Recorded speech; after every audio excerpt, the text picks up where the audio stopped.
Hi, I'm Del Morse, and I'd like to take you for a walk through my yard today. We've been here for about 40 years come January. The yard's changed quite a bit over the years, winters and bad taste and bad luck and bad choices, but I think I finally got it mostly together now, and I'm excited for you to see it today. It gives me a lot of pleasure being here, and I hope you get a little pleasure sitting back watching.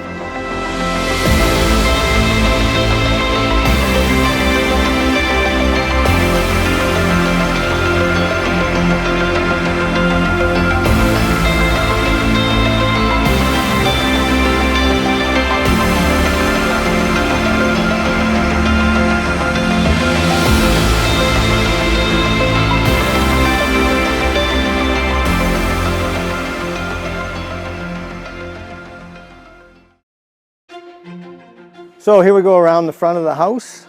This is one of my favorite plants. It's a cranesbill geranium. You'll see them all over the yard, and they get a beautiful little pink flower on it. Easy to take care of. They mound up real nice, and as I say, you'll see quite a few of them throughout the yard. The ever-present daylilies, everybody's got them, I guess, and I've got a lot of orange ones. Trying to get rid of some of them. I got a few wheelbarrows out of the yard of them this year, and we'll move along now. So I've got a lot of columnar crab apples in the yard. Because the house is two-story, I like the tall trees because I've got the height of the house and they can grow up with the house. This is a maple bush that gives me a lot of reds in the fall. Beautiful bush. In here is something that I haven't seen in too many places. It's called a Mohican or Wayfarer tree. It's just a little guy. It doesn't get very big, and really like it. Elephant ears, again, they're a dime a dozen. Forester's grass, very popular in Edmonton these days, lots of those around. This particular plant here is called a Japanese lantern. The kids really like it at Halloween because it gets a real bright orange lantern on it. Again, be careful if you were going to think about getting these. Very invasive, you have to watch them. So these bushes here are called Turkestan burning bush. They get me lots of color in the fall again, bright reds and pinks. I just really like them. Again, lots of the cranesbill geranium. The actual name of those is Max Fry.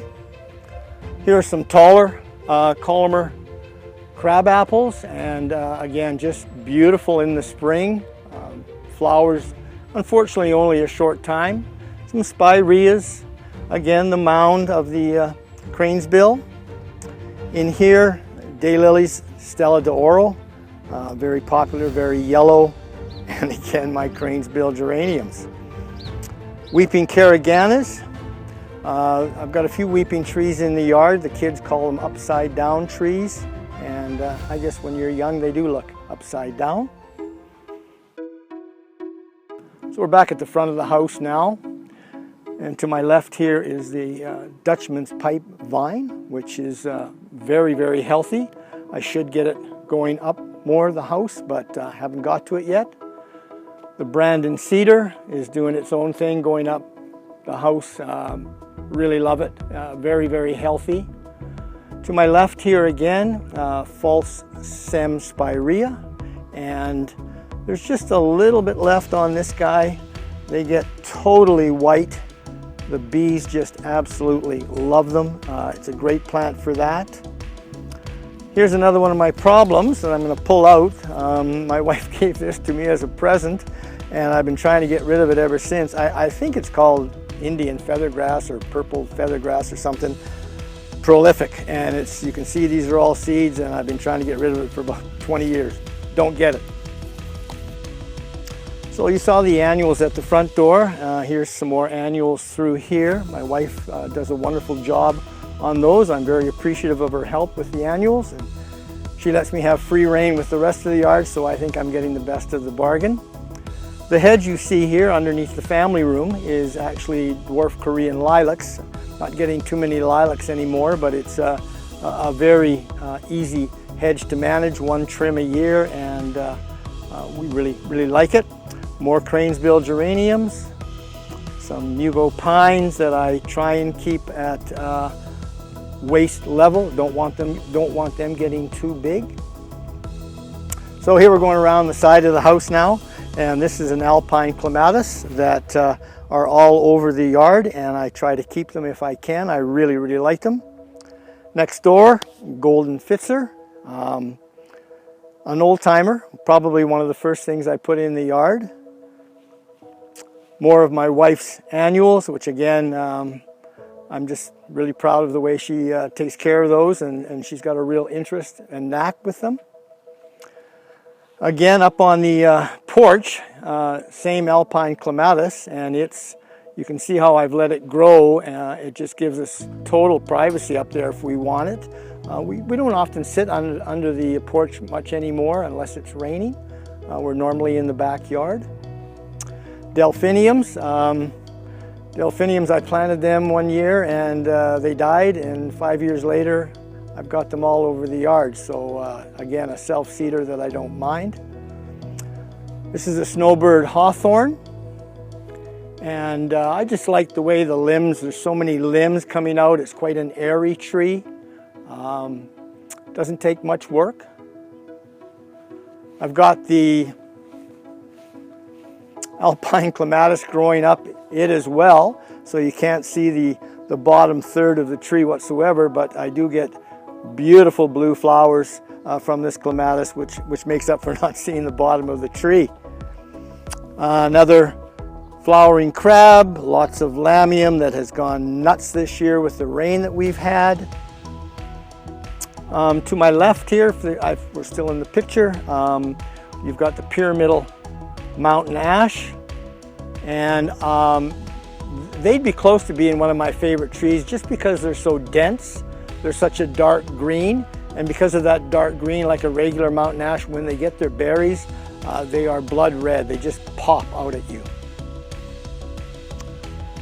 Mugo pines here that I do take the candles off every year to keep them this low. I don't want this getting any higher. And as the kids would tell you, another upside down tree. This is a young weeping birch. Again, doing really, really well this year with the amount of rain that we've had. I like to let it go right to the ground, so when I'm cutting the grass, I'm getting a free brush of my hair as I duck underneath it, but that's all worth it. Nice color of daylily here, sort of a deeper purple. This is a Pumila spruce. I haven't seen very many of them in the city as I go around, and so I don't think it's supposed to do very well, but it's done really well here, sheltered as it is. More lamium, some irises, a variegated iris.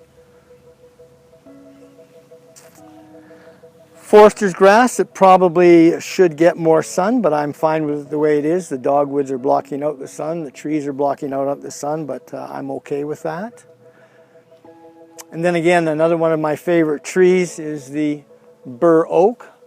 There's two of them here that you might be able to see, and a third one here. These bur oaks I planted in 1998, so they're about 22 years old in this lot. They were about like that when I put them in. And this one to my left is one of the little seedlings that I never pulled out, and I've just decided to let it go.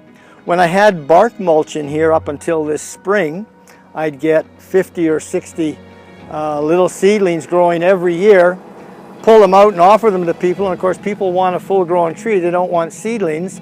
So just in the last couple of years, I hike in the valley every day. So between Capilano and Riverside Golf Course, if you see an oak tree growing, I'm probably the culprit that planted it down there. I'm not probably going to get too many seedlings anymore in the stone. I'll try and get the nuts before the blue jays do, but the blue jays normally beat me to it.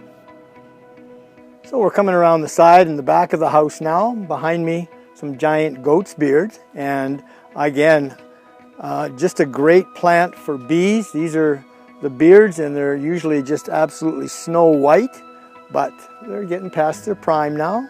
Another Brandon cedar, a yew, which does great in the rain. They are a little harder to manage. To prune them properly, it takes a little while. My vine continuing along here to close that in.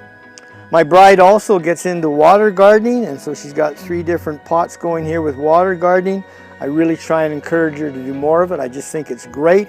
And I just noticed today, for the first time after several years, they're also a place for the birds to come along and perch on the end. And if the water's high enough, they get a little drink. But as we get to the backyard, you'll see they don't need any water out here. There's lots of water in the backyard. A few carrots that the wife grows as well, just because her parents had a whole extra yard of garden that I think she misses. And right to my right here, just a great wall of Brandon cedars. You've got that green all year long, no muss, no fuss, nice sound barrier. They're a great plant. All right, we were playing for fun before, now we're playing for big money. This is my favorite spot in the whole world. I don't go anywhere. I spend as much time as I can right in this particular area, weather permitting. It's my favorite chair. When I'm sitting here, I can see the pond, the creek, and the falls. So Custer Falls on Crazy Horse Creek. And when I first built it back here, I built a dry creek bed. Went to get some more stones to fill in the creek bed and saw the water display. Because when I first looked at water, most people say, come over and look at my pond, and it was kind of a black, stinky hole. Then about 2000, we started getting some great filters, and I mean, I had to have it. I can see to the bottom, I can see the size and shape and color of every stone. Came home and told Betty that we were going to have water, and probably the best decision I ever made as far as this yard is concerned. It's the sound. You can look at it all day, but the sound of the water is just so soothing. I can't sit in that chair very long though, or I either fall asleep or nothing gets done. We can't have that.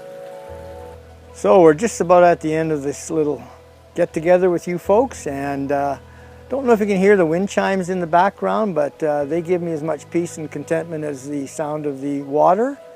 And you know what?